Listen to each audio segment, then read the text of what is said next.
So don't worry about what man's going to think of you or do to you. Instead, be concerned with what your Father in heaven thinks of you. He goes on to say in verse number 29, are not two sparrows sold for a copper coin, and not one of them falls to the ground apart from your Father's will?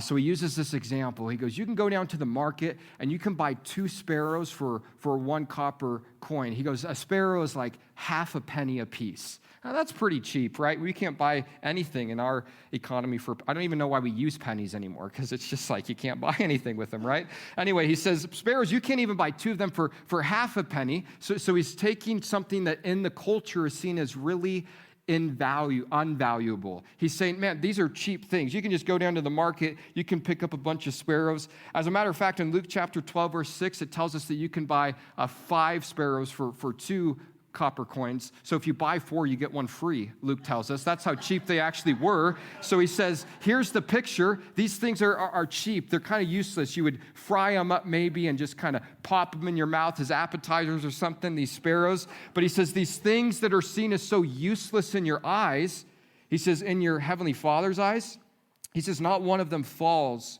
without him knowing.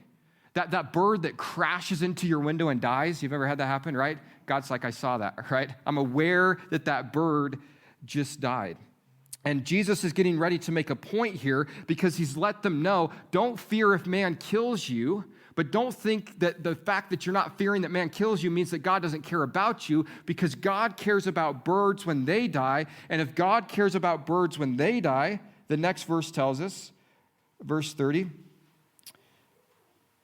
but the very hairs of your head are all numbered. God is so much aware in his creation that he knows when 1 little bird dies. God is so much aware of you as his creation that he knows how many hairs are on your head. This tells me something. God actually knows more about me than I know about myself, because I don't know how many hairs are on my head, right? But he knows them. Some mornings he has to count less on some of us than others, right? Because receding hairlines and stuff like that, but he's aware of the hairs that are on our head. And what Jesus is being sure his disciples understand is how involved God is in their life. Like he knows how many hairs are on your head. And in Psalm chapter 139, verse 17, the psalmist just paints this beautiful picture for us about what God thinks of you and me. Psalm chapter 139, verse 17 and 18, the psalmist says, how precious also are your thoughts to me, O God? How great is the sum of them?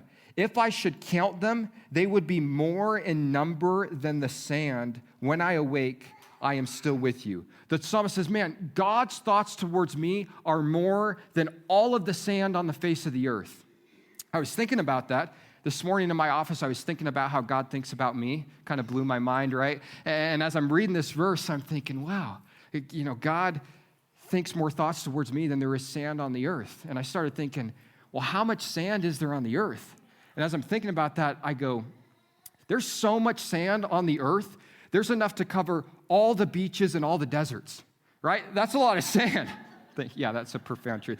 I wrote that this morning. It was supposed to be a joke, but it's all about the delivery, but it landed forth. But according to Google, there's actually, get this number, 7 quintillion, 500 quadrillion grains of sand in the earth. 7 quintillion. So that would be 7.5 times 10 to the 18th power.